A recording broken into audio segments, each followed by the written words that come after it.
प्रभाविता वयं बोधं ब्रह्मणीमहे यमो राजा प्रमृणा विपुनातमा जातवेदा मोर्जयन्त्या पुनातु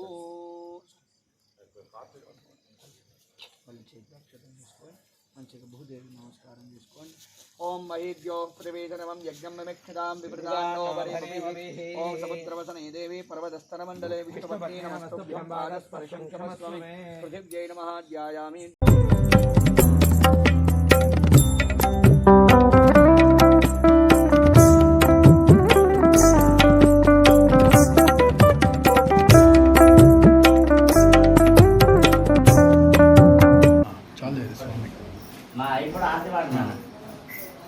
మంగళం గురుదేవనీకు మంగళం మంగళం గురుదేవనీకు మంగళం ఒంగగామతిలో ఆనందం ఒంగగామతిలో ఆనందం మంగళం మంగళం గురుదేవనీకు మంగళం.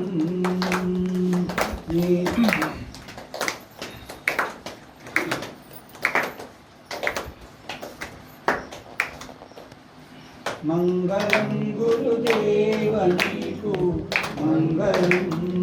చదువు సంధ్యలు లేని మూడా జీవులం నీదు మహిమను వర్ణింపదాలని పావులం. పదము పలుకగ నాలుక తిరగని పదము పలుకగ నాలుక తిరగని దీనులం. మంగళం గురుదేవనీకు మంగళం మంగళం గురుదేవనీకు మంగళం. పాలు మీగడ కన్న తీపిమి మానసం గాలి గుణముతో నిండిదని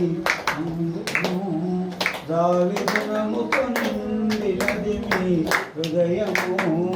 తెలియగాలని అందులం తెలియగాలని అందులం బ్రోము. మంగళం గురుదేవనీకు మంగళం మంగళం గురుదేవనీకు మంగళం. నీదు కృపను పొందినాయిల జీవులు సాధు జనులై ఆనందముందేరు ధన్యులు. వాదభేదములే కనుందురు వాదభేదములే కనుందురు పుణ్యులు. మంగళం గురుదేవనీకు మంగళం మంగళం గురుదేవనీకు మంగళం. పొంగగా మదిలో ఆనందం పొంగగా మదిలో ఆనందం మంగళం మంగళం గురుదేవనీకు మంగళం మంగళం గురుదేవనీకు మంగళం. बोलो श्री केदारेश्वर भगवान की जय. सच्चिदानंद सद्गुरुनाथ महाराज की जय. ओम मंगलम गुरुदेवाय मणि गुणात्मने सर्वलोक शरण्याय साधुरूपाय मंगलम. ओम मंगलम श्री केदारेश्वर मणि गुणात्मने सर्वलोक रक्षकाय. ओम नमः शिवाय मंगलम. ओम ईशान सर्वविद्यानाम ईश्वर सर्वभूतानां ब्रह्माधिपति ब्रह्मणोधिपति ब्रह्मा शिवो मेषो सदाशिवो. ओम अंतर्ज्योतिर्बहिर्ज्योति प्रत्यक ज्योति परात्परा ज्योतिर्ज्योति स्वयं ज्योति आत्मज्योति शिवस्म्यम. ओम आत्मज्योति मनोज्योति ज्योति चक्षुष पश्यति सभाभ्यंतर ज्योति सा ज्योति शिवमुच्यते. ओम कर्पूर गौरम करुणावतारम संसारतारम हृदयहारम सदा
ఇవాళ దీనికి సెంట్రింగ్ కొట్టిన వ్యక్తి మన సూపం కూడా సెంట్రింగ్ కొట్టిండు. మన ప్రకాశ్ సార్ దీనికి సెంట్రింగ్ ఉన్నప్పుడు మన సూపం కడుతున్నాం. నాకు పరిచయం లేదు. నిజామాబాద్ వస్తే రాత్రి అలా వండుకొని పొద్దున ఇక్కడ ఆశ్రమం ఉంది, వాళ్ళ మా హనుమాన్ మందిరం ఉందంటే ఇదే మన ఒక అన్నయ్య రోడ్కొని వచ్చి కార్ తీసుకుని ఆయన అటువైండు. ఆ బెంజి దామోదర్ గుడి దగ్గర దించేసి పోయిండు. ఆయన మంచిగా పొద్దున తెల్లని బట్టలు, దామోదర్ అంటే చాలా మంచి వ్యక్తి, మీ అందరూ కొంతమంది తెలిసైందచ్చు. గుడి దగ్గరికి వచ్చిండు. ఇక్కడ గుడి ఉన్నదంటే అక్కడ ఉంది సార్ అంటే, మరి ఇక్కడ మహారాజు ఉంటారంటే ఎవరు అన్నారు అంటే నేనే మహారాజు సార్ అని నేను అన్నా. అయ్యో అని చాలా ఇది చేసి తనలో ఉన్న భావన, కష్ట సుఖాలు ఆ భగవంతుడు గెలుపుకొని అన్న చెప్పినట్టుగా ప్రతి అమావాస్య పుణ్యకు 4-5 నిధులు చేసాడు. ఎక్కడ ఆశ్రమం పెంచు దామోదర్. ఇవాళ వాళ్ళ అల్లుడు ఏదో పని వచ్చింది మన కొమరయ్య సార్, కొమరయ్య వాళ్ళ మామని. అయితే ఆ టైంలో 3 బిడ్డలు, ఒక కొడుకు సార్కు వాస్తవంగా మాకు తక్కువ పరిచయంతోనే హైదరాబాద్ తీసుకుపోయి ఆయన కష్టాలు ఏమైనా భగవంతుడు గుర్తు మాకు మీరు నమ్ముకోండి రండి అన్న మంచి సంతోషంగా వాళ్ళ ఇంటి రోజులపై భోజనం పెట్టి వాళ్ళ 3 బిడ్డలు చెప్పాడు. మహారాజు బస్సులలో వస్తున్నాడు, బస్సులో పోతున్నాడు, ఇంత మంచి యొక్క సేవ భావన ఉన్నది, మహారాజు కారుగోనియా అని వాళ్ళ 3 బిడ్డలు చెప్పి తన రేపు తీసుకుంటాం మహారాజు అంటే నేను అన్నా, నేను కారు తీసుకుంటే ఇప్పుడు తిరిగిన పరిస్థితులు ఇలా పోనిస్తావు, డీజిల్ పెట్టలు కూడా ఆ పరిస్థితులు లేదు. 25-30 ఏళ్ళ కింద మాట, 25 ఏళ్ళ కింద అంటే అర్థం నాకు కాదు సార్, నేను సూపం కడుతున్నా, సూపంకు మీరు ఏదైనా సాయం చేస్తే బాగుంటుంది అన్న అంటే ఆ 3 బిడ్డలు ఇవాళ ఉన్నారు పాపం పిల్లలు. మహారాజు మీరు ఎక్కువ ఏ ఖర్చు అయితే చెప్పండి నేను అది భరిస్తాను. మీద 9వ అంతస్తుల బెంజు దామోదర్ అని వారి పేరు కూడా ఉన్నది భాషంగా. అట్లాంటి యొక్క సేవ నిజంగా ఈ ఆలయంతో ఎవరంత సేవ చేస్తేనే అంత అయిపోయినారు. ఒక్కరిద్దరు చేసేది కాదు, ఈశ్వరుడు కృపాకటాక్షంతో మరి ఎంత చేసుకుంటే అంత పుణ్యం. మన ఆలయం కాదు, ఏ క్షేత్రములన్నా చంపిన రూపాయి 9-10 రూపాయలు చంపితే 1 రూపాయి దానం చేసుకోండి, ఎక్కడైనా పర్వాలేదు. ఈ ఆలయం కాదు, ఏ స్కూల్ కానీ, హాస్పిటల్ కానీ, అది విద్యార్థి కానీ, భోజనం కానీ, ఎక్కడైనా 1 రూపాయి ఖర్చు చేసి భావన తెలుసుకోండి. ఎందుకంటే మన సంపాదించిన ధనశుద్ధి అవుతున్నది, మనం సంపాదించిన ధనశుద్ధి అవుతుంది. మన ముందట మనం కరిగిపోదు, మన తరతరాలు ఉంటుంది. ఏంటి ఇలాంటి ఒక సేవ భావనలు ఎప్పుడైతే ఉంటాయో గోశాల కానీ, విద్యాదానం కానీ, అన్నదానం కానీ, ఒక ఆలయం కానీ, ఒక ధర్మం కోసం కానీ ఇవి శాశ్వతంగా నిలబడిపోతాయి. నేను అంటే వాస్తవంగా ధర్మం గురించి తెలియదు. పేద ఇంట్లో పుట్టినా ఈశ్వరుడు మెదక్ జిల్లాలో పుట్టినా మరి నిజాం నందిపేట పెరిగిన కానీ మీలాంటి వాళ్ళు ఇలాంటి మహాత్ములు అందరూ చెప్తా ఉంటే ఇన్న మాటలు చెప్తారు కానీ ఏ గ్రంథములో ప్రజలందరికీ కూడా పేరు నమస్కారాలు తెలియజేస్తూ గత 10 సంవత్సరాలుగా నేను ఈ ఆశ్రమానికి వస్తూ నా వంతుగా ఎక్కువ చేయకున్నా కానీ ఈరోజు మన ప్రభుత్వంలో ఉన్నాం.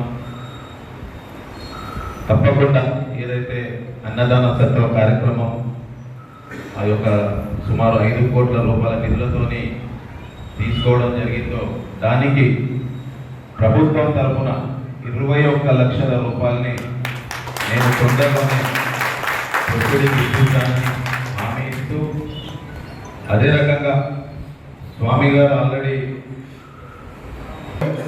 3 ఎకరాలు అనేది ఒక ఐ హాస్పిటల్ ప్రపోజల్తో స్వామి గారు పూర్తిగా ప్రతి ఎక్విప్మెంట్ అంతా కూడా ఆశ్రమం నుంచే దాన్ని కన్స్ట్రక్షన్ చేసి దాంట్లో అన్ని సదుపాయాలని కూడా కల్పించి ఎల్వి ప్రసాద్కి హ్యాండ్ ఓవర్ చేస్తే ఎల్వి ప్రసాద్ హాస్పిటల్ నిర్వాహకులు ఏంటంటే పేదవారికి ఉచితంగా వైద్యం అందిస్తూ ఆ రకంగా ఎట్లయితే ఇప్పుడు శంకర్ హాస్పిటల్ వాళ్ళు ఎట్లయితే ప్రతి నెల మన ప్రాంతం వాళ్ళని ఐ చెకప్ చేయించి వాళ్ళకి ఎట్లయితే ఆపరేషన్ అవసరం ఉంటే వాళ్ళని హైదరాబాద్కి వాళ్ళ ఖర్చులతో తీసుకెళ్ళి ఎట్లయితే చేయిస్తున్నారో అదేవిధంగా ఇక్కడనే స్థాపించాలనే ఒక గొప్ప కార్యక్రమాన్ని మహారాజ్ గారు తీసుకోవడం జరిగింది. తప్పకుండా ఆల్రెడీ కలెక్టర్ గారిని గతంలోనే కలిసినాం, అది CCIలో ఉంది ఫైల్. తొందరలోనే దాన్ని కూడా శాంక్షన్ చేపిస్తే ఈ యొక్క అన్న సత్ర కార్యక్రమం ఏదైతే ఉందో ఈ బిల్డింగ్ అయిపోగానే నెక్స్ట్ गवर्नमेंट से 3 एकड़ का जमीन उसके लिए मिला है शॉर्टली। मेरे ख्याल से नेक्स्ट ईयर में जरूर आपको आना है, हम ऐसे ही एक बड़ा प्रोग्राम कर लेंगे।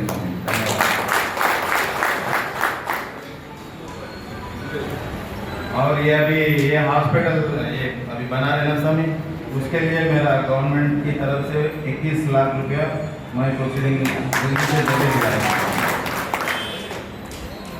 అంతేకాకుండా ఇంకొక 3 ఎకరాలతో ఈ ప్రాంతంలో ఒక వైద్య సదుపాయం కల్పించాలని చెప్పి కూడా స్వామీజీ గారి కోరిక. దాన్ని కూడా తప్పకుండా 3 ఎకరాలకి కూడా మొత్తం కలిపి 3 ఏమో కంటి దవాఖానకి, 3 ఏమో జనరల్ హాస్పిటల్ పెట్టాలనే ఆలోచనతోని మహారాజ్ గారు తప్పకుండా ప్రభుత్వం తరఫున తొందరలోనే ఈ 6 ఎకరాలను ఇప్పిస్తూ అన్ని రకాలుగా రాకేష్ రెడ్డి గారు చెప్పినట్టు ఎలక్షన్స్ అప్పుడే రాజకీయం, మిగతా సమయంలో ఈ యొక్క క్షేత్రం ద్వారా హామీ ఇస్తూ మరొకసారి స్వామి గారికి అందరికీ కూడా పేరు పేరున ధన్యవాదాలు తెలియజేస్తున్నాను. జై శ్రీరామ్.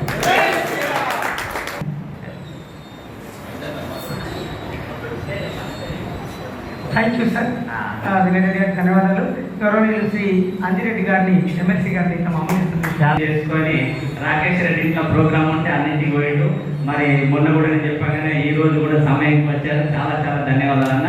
ఓం నమస్తే. ఓం నమస్తే. ఈరోజు కేదార్ రాష్ట్రంలో 32 సంవత్సరాలుగా 35 సంవత్సరాలు దగ్గర ఏం లేవు. ఆ భగవంతుడు ఏమన్నా అంటే కనీసం అరటిపళ్ళ గేల తీసుకొచ్చి నాకు సత్యావ్రతం చేయమని చెప్తా ఉంటారు. తీసుకురానికి ఎవరు ఉన్నారు?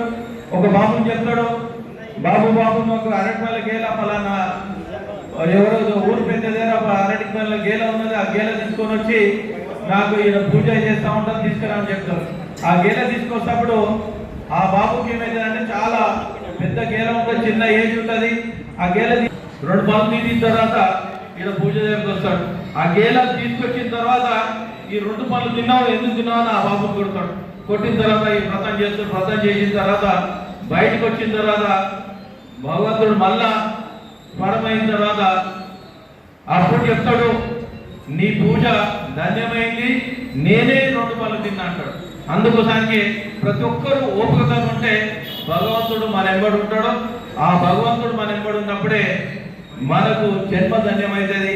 అందరికీ ఏంటంటే చాలా మంది ఏమంటారు అనుకుంటే, నేను కోట్లు సంపాదించాలి, భగవంతుడు నా ఎంబడి ఉండాలా లేదా? నిద్ర పట్టినోడే, రాత్రి పండుకొని నిద్ర పట్టినోడే చాలా అదృష్టవంతుడు అని తెలియజేస్తా ఉన్నాను. ఎవరైతే కష్టపడి రాత్రి నిద్ర పడుతుందో వాళ్ళంత అదృష్టవంతులు ఎవరు ఉండరు. దీన్ని బట్టే చూసుకోవాలి. ఇంకొకటి ఏంటంటే చాలా మంది ఎవరైతే కష్టాతీతం చేస్తూ ఉంటారో భగవంతుడు అందరికీ అన్ని ఇవ్వడు.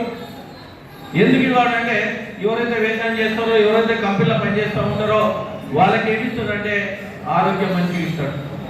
మా ఆస్తులకి ఏంటంటే ఆరోగ్యం మంచిగా ఉంటే డబ్బులు ఎక్కుంటాయి. నేను 10 కోట్లు పెడితే నా ఆరోగ్యం మంచిగా చేయమంటే ఎవరు చేయాలి? ఆయనకు ఆరోగ్యం మంచిగా ఉంటుంది. అందుకోసానికి ఇద్దరు ఈక్వల్గా ఇస్తూ ఉంటారు. ఎప్పుడూ తేడా ఉంటుంది. అందరినీ భగవంతుడు చూస్తూ ఉంటాడు. భగవంతుడు ఆశీర్వాదం అందరిపైన ఉంటుంది. ఎప్పుడైతే నందిపేట మహారాజు గారు ఇంతమంది భక్తుల మనోభావాలను అందరినీ చూస్తూ ఉండడం, భగవంతుడు ఆశీర్వాదం తన పైన, మన మహారాజీ ఆశీర్వాదం మన అందరి పైన ఉన్నది. ఎప్పుడైతే మనకు ఒకటే ఉంటుంది, మనం ఎన్ని కష్టాలు వచ్చినా మా మహారాజీ చూసుకుంటారంటే మీ సగం బాధ అనేది తగ్గిపోతా ఉంటుంది.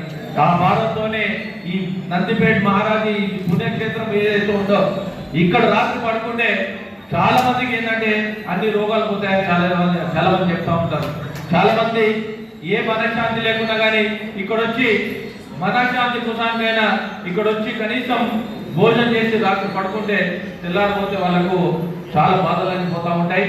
ఈ పుణ్యక్షేత్రాన్ని 39 సంవత్సరాల నుండి 35 సంవత్సరాలు మెయింటైన్ చేసి, అదేవిధంగా ఈ మహారాజీకి మీరే దీనికి ఓనర్స్, దీన్ని ఏ విధంగా ఇంప్రూవ్ చేస్తారో మీ అందరి ఏది డొనేషన్ ఉంది. మహారాజీకి ఎందుకంటే నందిపేట మహారాజీకి భారతదేశం నుండి ఇక్కడ మహారాష్ట్రలో వస్తూ ఉన్నారు. అందుకోసానికి మన ఏరియా ఏదైతే తెలంగాణ ఉన్నదో మీ అందరి తరఫు నుండి నేను ధన్యవాదాలు తెలియజేస్తూ, దేశం ధర్మం కోసానికి మనం వెళ్ళగల హిందూ ధర్మం కోసానికి అందరం ఏకతాటిగా ఉండి, ఇప్పటి వరకు రాకేష్ అని చెప్పాడు ఎలక్షన్లు ఒకసారి, ఎందుకంటే అన్ని పార్టీలు అందరూ ఉంటారు కానీ మనం దేవుడిని మొక్కుతా ఉంటాం. ఆ దేవుడిని మొక్కినప్పుడే ఏ హిందూ ధర్మం కోసానికి ఏం చేసినా కానీ అది చేస్తూ ఉండాలి. దయచేసి ఒకటే చెప్తా ఉన్నాను, ఎక్కడ గుళ్ళైనా ఏ గుడి చేరి మనం ఏ విధంగా అయితే పాటు పడతామో అదే మనకు రిటర్న్ ఇస్తుందని చెప్పడంతో ఇక్కడ ఇంత పెద్ద ఆశ్రమం ఇప్పటి వరకు చెప్పారు. రాకేష్ అని చెప్పాడు, వినయ్ అని చెప్పాడు. 5 రూపాయల నుంచి ప్రతి ఒక్కరు సహాయ సహకారాలు ఎంతైతే పంట పండిస్తారో పంటలో వచ్చిన లాభంతో మహారాజీ ఆశ్రమంలో పెట్టుబడి పెడితే మనకు ప్రతి ఒక్కరికి జన్మధన్యం అయితే అనే ఉద్దేశంతో ఈ చుట్టుపక్కల ఏదైతే గ్రామాలు ఉన్నాయో ఆ గ్రామాల ఎవరైతే దీనికి డొనేషన్ ఇచ్చిన భక్తులందరికీ పేరు పేరు ధన్యవాదాలు తెలియజేస్తా ఉన్నాను. ఇది తెలంగాణ రాష్ట్రమే కాకుండా మీరు చూస్తూ ఉన్నారు, అయోధ్య నుండి కూడా మహారాజు ఇక్కడ రావడం జరిగింది. అంటే ఇంత పెద్ద ఆశ్రమం మన చుట్టుపక్కల ఎక్కడ లేదు. ఇంత భక్తులు కూడా నేను ఎక్కడ చూడలేదు. ఇంత పెద్ద భక్తులు ఉండి ఇక్కడ అన్నదాన కార్యక్రమం రోజు నడుస్తూ ఉన్నది. ఈ నడిచే కార్యక్రమంలో కూడా నా వంతు సహకారం ఉంటుందని నేను తెలియజేస్తా ఉన్నాను. అదేవిధంగా చాలా మంది ఏమనుకుంటారు అంటే ముస్లింకి ఒక్కరే ఉన్నారు, క్రిస్టియన్స్కి ఒక్కరే ఉన్నారు, మరణానికి ఎంతో మంది దేవుళ్ళు ఉన్నారంట. నేను చిన్న ఎగ్జాంపుల్ చెప్తాను. ఒక అమ్మాయి ఉంటుంది, అమ్మాయిని ఏంటంటే తండ్రికి కూతురు అవుతుంది, అక్కడ పోతే కోడలు అవుతుంది, ఇక్కడ పోతే అక్క అవుతుంది, ఇక్కడ పోతే చెల్లెలు అవుతుంది, అక్కడ పోతే పిన్ అవుతుంది, అక్కడ పోతే వద్ద అవుతుంది. ఎన్ని రకాలు ఉందో ఒక్కటే మంచి ఎన్ని రకాలు ఉందో. మన దేవుడు కూడా ప్రతి సోమవారం ఒక దేవుడు, మంగళవారం ఒక దేవుడు, బుధవారం ఒక దేవుడు, గురువారం ఒక దేవుడు, శుక్రవారం ఒక దేవుడు, శనివారం ఒక దేవుడు, ఆదివారం వస్తే సూర్యుడు. ఈ విధంగా ఎవరికి అవసరం వస్తే ఆ రోజు మనము పూజించే కుసానికి మన దేవుడు చేసినందుకు దేశం కోసానికి ధర్మం కోసానికి హిందూ ధర్మంలో ఏ రోజు అవసరం ఉన్నా కానీ ఆ రోజు పూజించుకోవడానికి మనకు జన్మదినం కోసానికి గుర్తించిన పుణ్యాత్ములకు అందరికీ ధన్యవాదాలు తెలియజేస్తా ఉన్నా. వాళ్ళు శుక్రవారం తప్పితే మళ్ళీ శనివారం వచ్చిందనుకో పూజ చేయలేరు, ఈ లాభారం తప్పితే మళ్ళీ పూజ చేయలేరు. మనకు అన్ని వారాలు ప్రతి దేవుడు ఉంటాడని తెలియజేస్తా ఉన్నా. అదే గురుదేవో మహేశ్వర గురు సాక్షాత్ పరం బ్రహ్మ తస్మై శ్రీ గురవే నమః. గురువే సాక్షాత్ పరబ్రహ్మ. వారు ఆదేశించారు కాబట్టి నేను ముందు మాట్లాడడం జరుగుతుంది. ఏది అని అన్నారు అంటే ఈశ్వరుడి సాక్షాత్కారం అన్నారు. ఈశ్వరుడి సాక్షాత్కారం దుర్లభం కాదయ్యా, దుర్లభమైనది మానవ జన్మ. 84 లక్షల జీవరాశులలో మనిషిగా పుట్టడము, మళ్ళీ అందులోపల భగవన్నామస్మరణ చేయడము, ధర్మ మార్గంలో నడవడము, ఇవన్నీ కూడా చాలా కష్టము అని చెప్పారు. సో మనకు భగవంతుని అనుగ్రహం వల్ల, పూర్వజన్మంలో మన పెద్దలు చేసిన పుణ్యం వల్ల, మనకు ఈశ్వరానుగ్రహం వల్ల మానవ జన్మ లభించింది. ఇలాంటి మహాత్ముల యొక్క సాహచర్యం లభించింది. మనకు ఈశ్వరుడు ఇంకా ఇబ్బంది అంటూ ఏమీ లేదు. మనకు తెలిసిన ధర్మాన్ని అనుసరించి ముందుకు పోవడమే. ఇప్పటికే చాలా కాలాతీతమైంది. మీరందరూ కూడా చాలా పెద్ద అదృష్టవంతులు. మహాత్ముల యొక్క దర్శనము మీకు సహజంగానే దొరుకుతుంది. బహూనాం జన్మనామంటే జ్ఞానవాన్నాం ప్రపద్యతే వాసుదేవ సర్వమితి మహాత్మా సుదుర్లభ అంటాడు భగవద్గీతలో స్వామి. పరమేశ్వరుడు అంతగా ఉన్నాడు అనేటువంటి జ్ఞానం కలిగినటువంటి మహాత్ములు దొరకడం చాలా దుర్లభం అన్నారు. మీకు అది సహజంగా దొరికింది. ఇప్పటికే కాలాతీతమైంది. మహాత్ముల యొక్క ఆజ్ఞను అనుసరించి మీతో మాట్లాడే అవకాశం ఇచ్చినందుకు పేట మండలం పల్గుట్ట పుణ్యక్షేత్రంలో ఒక మహత్తరమైన కార్యక్రమం పల్గుట్ట మహారాజు గారు తలపెట్టడం, దానికి వేలాది మంది భక్తులు వచ్చి ఈరోజు పాల్గొనడం, ముఖ్యంగా హిందూ చైతన్యం విరసిల్లుతున్న నేల ఇది. ఇక్కడ ఈ నందిపేట మండలమే కాదు, ఈ ప్రాంతంలో పుట్టడం అదృష్టంగా భావిస్తున్నాం. ఎందుకంటే ఎక్కడైతే పల్గుట్ట మహారాజు నడయాడిన నేల అని భవిష్యత్ తరాలు జ్ఞాపకం పెట్టుకుంటే ఇక్కడ ఈ ప్రాంతంలో ఉన్న వాళ్ళు కూడా ఈ దైవాన్ని, హిందుత్వాన్ని కాపాడుకోవాలి. దైవాన్ని మీరు కాపాడితే దైవం మిమ్మల్ని కాపాడుతుంది. అన్నిటికన్నా ముఖ్యం దైవాన్ని కాపాడేవాడిని కూడా కాపాడుకోండి. కాబట్టి ఇది మీకు అర్థమయ్యే విధంగా చెప్తాము. భవిష్యత్తులో ఈ జాతి విరసిల్లాల ఈ నలుమూల సనాతన ధర్మాన్ని ప్రపంచవ్యాప్తంగా పోవాలంటే ఈ నందిపేట లాంటి పుణ్యక్షేత్రంతో మొదలవుతుంది. ఇక్కడ ఉన్న హిందూ భక్తులందరూ కూడా కలిసికట్టు ఉండి ఒకరికొకరు తోడైండి కష్ట సుఖాలు అందరూ కలిసి ఉండాలని కోరుకుంటున్నాం. నందిపేటలోని రాములు మహారాజు గారి ఆశ్రమంలో ఒక గొప్ప కార్యక్రమాన్ని భూమి పూజ చేయడం జరిగింది. నిత్య అన్నదానం నిర్వహించడానికి అనుకూలంగా ఉండే విధంగా సుమారు 4-5 కోట్ల రూపాయలతోని 4 అంతస్తులుగా నిత్యం అన్నదానం జరిగేటట్టు, ఎవరన్నా స్వాములు వస్తే ఉండే విధంగా రూములు కూడా కట్టే విధంగా కార్యక్రమం నిర్వహించడం జరిగింది. ఈ యొక్క కార్యక్రమానికి అయోధ్య నుండి మహారాజు గారు వారి బృందం రావడం జరిగింది. వారికి, స్వామి గారికి అందరికీ కూడా ధన్యవాదాలు తెలియజేస్తూ ఈ యొక్క కార్యక్రమానికి ప్రభుత్వం ద్వారా 21 లక్షల రూపాయలు ఇప్పిస్తానని చెప్పి కూడా హామీ ఇవ్వడం జరిగింది. అదేవిధంగా ఇక్కడ ఈ ప్రాంతం నుంచి గత 2 నెలలుగా శంకర హాస్పిటల్ గారి ఐ హాస్పిటల్ సహకారంతో సుమారు ప్రతి నెల ఒక 200 మంది ఇక్కడ నుండి వెళ్ళి వారికి ఆపరేషన్ చేసుకునే విధంగా అక్కడి నుండి వారి బృందం వచ్చి టెస్టింగ్, ఐ టెస్ట్లు అవన్నీ చేసి ఎవరికైతే ఆపరేషన్ అవసరం ఉందో వారికి వారి బస్సులే పెట్టి వారి ఇక్కడ నుంచి తీసుకెళ్ళి సుమారు ప్రతి నెల 200 మందికి తగ్గకుండా వారికి ఆపరేషన్ కూడా చేపిస్తున్నారు. వారికి కూడా మా తరఫున ధన్యవాదాలు తెలియజేస్తూ, అదేవిధంగా ఇక్కడ స్వామి గారు ఆల్రెడీ మనకు చెప్పడం జరిగింది, కలెక్టర్ గారు కూడా విన్నవించుకోవడం జరిగింది. 6 ఎకరాల భూమి ప్రభుత్వం ఇస్తే ఇక్కడ 3 ఎకరాలతోని మంచి బ్రహ్మాండంగా ఐ హాస్పిటల్ కట్టి అన్ని సౌకర్యాలు కల్పిస్తూ ఎల్వి ప్రసాద్ ఐ హాస్పిటల్కి ఇస్తే ఇక్కడ ఈ ప్రాంతంలో ఉన్న వారికి పేదలందరికీ కూడా ఉచితంగా వారు వైద్యం అందించే విధంగా అగ్రిమెంట్ కూడా చేయడం జరిగింది. అదేవిధంగా 3 ఎకరాల్లో ఇక్కడ ఒక మంచి బ్రహ్మాండమైన హాస్పిటల్ కూడా కట్టడానికి కూడా స్వామి గారు ఆల్రెడీ నిర్ణయించుకోవడం జరిగింది. తొందరలోనే ప్రభుత్వంతో మాట్లాడి ఆ యొక్క ఫైల్ CCLAలో ఉంది, ఆ ఫైల్ని కూడా తప్పకుండా తొందరలో ప్రాసెస్ చేయించి ముఖ్యమంత్రి గారితో సైన్ చేయించి తొందరలోనే 6 ఎకరాల భూమి ఇస్తే దాన్ని కూడా మనం ఒక బ్రహ్మాండమైన ఎల్వి ప్రసాద్ హాస్పిటల్ వారు ఏదైతే అనుకుంటున్నారో అదేవిధంగా కన్స్ట్రక్షన్ చేసి పెద్ద హాస్పిటల్ కూడా మనం ఇక్కడ ఉన్న ప్రాంత ప్రజల కోసం అందుబాటులో ఉంచే విధంగా దాన్ని కూడా కన్స్ట్రక్షన్ చేసే విధంగా త్వరలోనే అది కూడా కార్యక్రమం చేస్తామని చెప్పి కూడా తెలియజేస్తూ మరొకసారి స్వామి గారికి మా అందరూ ఇక్కడ ఈ ప్రాంతంలో ఉన్న వారందరం కూడా ఇందాక చెప్పినట్టు ప్రతి ఒక్కరు 20 సంచులు 20 సంచుల సిమెంట్, అదేవిధంగా 6,000 రూపాయలు ఎవరైతే ఇస్తారో వాళ్ళందరికీ కూడా స్వాగతం అని చెప్పి తప్పకుండా అందరూ ఈ యొక్క కార్యక్రమంలో పాల్గొని నిత్యాన్నదానం బిల్డింగ్ని తొందరనే కడుతూ దాని తర్వాత ఎల్వి ప్రసాద్కి సంబంధించిన ఐ హాస్పిటల్ మరియు ఒక మంచి హాస్పిటల్ని కూడా కడదామని చెప్పి కూడా తెలియజేస్తూ మరొకసారి అందరికీ కూడా పేరు ధన్యవాదాలు.